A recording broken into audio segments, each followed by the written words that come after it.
नमस्कार, मी माधव खांडेकर, मुख्याधिकारी आळंदी नगर परिषद.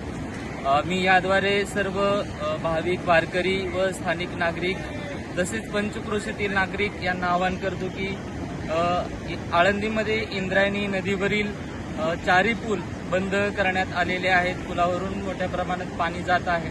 त्याच्यामुळे नदीकडे किंवा नदीपात्राकडे तसेच आळंदी नगर परिषद हद्दीमधून कोणी नदी पार करण्याचा प्रयत्न करू नये.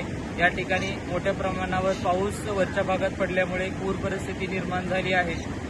सर्व भाविकांना नम्र आवाहन आहे की आपण सर्वांनी सहकार्य करावे आणि प्रशासनाची मदत लागेल तेव्हा संपर्क करण्याचा प्रयत्न करावा. धन्यवाद.